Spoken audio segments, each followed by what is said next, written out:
Salut à toutes et à tous. Si il existe des étoiles faites entièrement d'antimatière, peut-on savoir combien il y en aurait autour de nous ? Des astrophysiciens français se sont posé la question et y répondent positivement grâce à des observations. Des sources pouvant être des étoiles émettant des rayons gamma compatibles avec une annihilation de protons et antiprotons ont en effet été observées et permettent d'apporter des informations cruciales.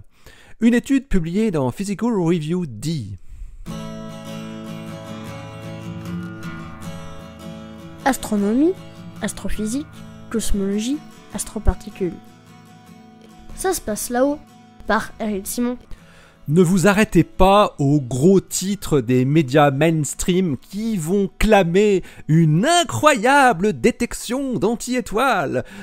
Non, nous n'en sommes en vérité pas là. Mais les analyses qu'ont effectuées Simon Dupourquet, Luigi Tibaldo et Peter von Balmos de l'IRAP à Toulouse, l'Institut de recherche en astrophysique et planétologie, ont un petit caractère surprenant qui mérite que l'on s'y arrête pour expliquer de quoi il s'agit. L'existence d'objets astrophysiques ou de zones entières constituées d'antimatière est généralement exclue par les astrophysiciens. Mais la collaboration AMS-2, le détecteur qui est installé sur l'ISS, qui détecte tout type de rayons cosmiques sous forme de noyaux d'atomes, matière comme antimatière, avait annoncé en 2018 la détection potentielle de 8 noyaux d'anti-hélium parmi une masse de 100 millions de noyaux d'hélium. Et parmi ces 8 noyaux d'anti-hélium se trouveraient 6 anti-hélium 3 et 2 anti-hélium 4. Or, selon certains spécialistes, le fait de trouver ne serait-ce qu'un seul noyau d'anti-hélium serait une preuve de l'existence d'anti-étoiles, voire d'anti-galaxies. Une équipe française a par ailleurs démontré en 2019 que des noyaux d'anti-hélium ne pourraient pas provenir d'autres processus comme de la spallation de rayons cosmiques ou de l'annihilation de particules de matière noire. Ils ne pourraient provenir que de nuages d'antimatière ou bien d'anti-étoiles proches des étoiles constituées entièrement d'antimatière, donc avec des antiprotons, des antiélectrons et des antinoyaux d'atomes. On attend encore la publication officielle de la collaboration AMS-2 qui doit certainement chercher à obtenir plus de robustesse statistique sur ces détections potentielles d'antinoyaux, et on peut le comprendre, vu l'enjeu qu'elle représente. C'est donc dans ce contexte que Simon Dupourquet et ses collaborateurs se sont intéressés à un traceur potentiel de l'existence de telles anti-étoiles. Il faut tout de suite noter qu'une étoile constituée entièrement d'antimatière serait indistinguable d'une étoile normale lorsqu'on regarde la lumière qu'elle produit. Tous les processus nucléaires et thermodynamiques qui ont lieu dans une étoile de matière sont strictement identiques à ceux de la même étoile constituée d'antiparticules. L'unique façon de déceler si on est en présence d'une masse d'antimatière, c'est de la faire interagir avec de la matière. Car lorsqu'une particule rencontre son antiparticule, il se passe un phénomène d'annihilation. Les deux particules disparaissent en se transformant en deux photons qui emportent l'énergie de masse des deux particules et qui sont émis à 180 degrés l'un de l'autre. C'est le principe qui est utilisé dans les scanners médicaux de type PET, la tomographie par émission de positrons, dans lequel on injecte au patient une substance radioactive β+, du fluor 18, qui émet un positron à chaque désintégration. Le positron s'annihile très vite avec un électron de l'organe cible et la détection des deux photons gamma de 511 keV permet de savoir exactement où se trouvait la molécule injectée à l'intérieur du patient, le plus souvent dans une tumeur. Mais revenons aux étoiles. Si de la matière normale se trouve à proximité d'une anti-étoile et finit par tomber dessus, que devrait-il se passer ? eh bien, cette matière s'annihilerait à la surface de l'anti-étoile, en produisant des photons gamma tout simplement. Et ces photons gamma ne sont pas trop énergétiques, ni trop peu, pour nos détecteurs actuels. On doit pouvoir les détecter avec un télescope gamma comme Fermi-LAT, en orbite depuis 2008. Voilà le signal distinctif entre une étoile et une anti-étoile. Alors vous avez compris que ça fonctionne également dans l'autre sens. Si une masse d'antimatière, un nuage d'antimatière tombe sur une étoile normale, on aurait exactement le même signal gamma. Simon Dupourquet et ses collègues ont donc fouillé dans les données archivées du télescope Fermi-LAT, son 4e catalogue de sources gamma qui a été publié, à la recherche de sources gamma qui ne correspondent à rien de connu par ailleurs et qui seraient susceptibles de produire des rayons gamma comme des pulsars, des résidus de supernova ou des trous noirs.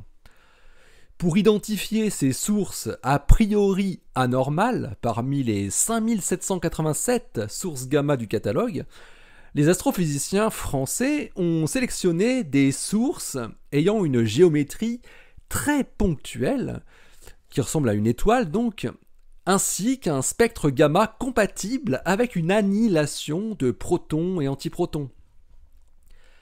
Et ils ont trouvé 14 sources gamma inconnues qui pourraient donc être des étoiles émettant des photons gamma d'annihilation de paires baryon-antibaryon, des anti-étoiles candidates. À partir de ces 14 candidates, les astrophysiciens calculent statistiquement quelle serait la fraction des anti-étoiles par rapport aux étoiles dans notre galaxie, en distinguant ce qui se passe dans le disque galactique et dans le halo.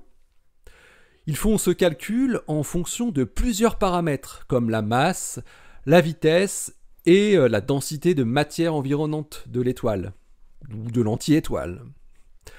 Pour une population aux propriétés équivalentes à celles des étoiles normales, concentrées dans le disque galactique, la fraction d'anti-étoiles s'avérerait inférieure à 25 pour 10 millions d'étoiles.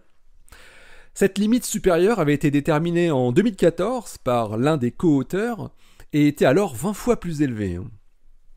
Pour une population d'anti-étoiles distribuée, elle, dans le halo galactique, en revanche, c'est très différent. Elles seraient beaucoup plus nombreuses.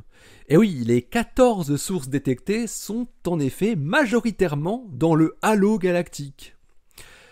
Alors pour des anti-étoiles de une masse solaire, la fraction doit être inférieure à 20 anti-étoiles pour 100 étoiles. Et pour des anti-étoiles de 10 masses solaires, elle serait au maximum de 16 anti-étoiles pour 100 000 étoiles.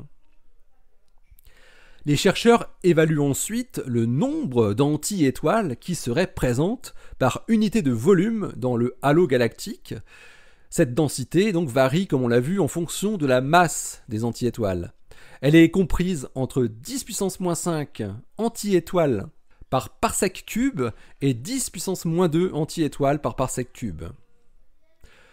Dupourquet et ses collègues concluent ainsi qu'en faisant l'hypothèse que les anti-étoiles ont les mêmes propriétés que les étoiles dans le disque galactique, il ne devrait y en avoir aucune dans un rayon de 100 parsecs, ce qui fait 326 années-lumière, autour du Soleil. Cela permet d'apporter des contraintes importantes sur l'origine des noyaux d'anti-hélium qui auraient pu être détectés par AMS-2. Mais les astrophysiciens notent que même si une population d'anti-étoiles du halo galactique pourrait produire les noyaux d'anti-hélium de AMS-2, il faudrait aussi déterminer quel est le mécanisme d'éjection et d'accélération de ces antinoyaux à partir de ces anti-étoiles, ce qui n'est pas encore établi avec robustesse. Alors ils évoquent brièvement quelques hypothèses comme des collisions astéroïdes anti-étoiles, une accélération dans des amas d'anti-étoiles, une fusion anti-étoile naine blanche.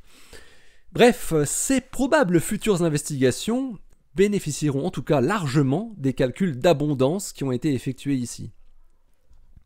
En conclusion, les auteurs appuient sur la nécessité de produire de nouvelles observations, notamment à d'autres longueurs d'onde, pour clarifier la nature exacte des 14 candidates anti-étoiles révélées ici.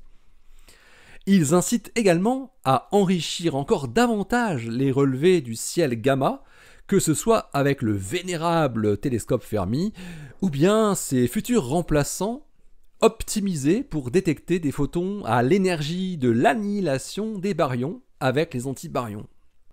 L'article de Simon Dupourquet, Luigi Tibaldo et Peter von Balmos est paru dans Physical Review D, le numéro 103, daté du 20 avril 2021.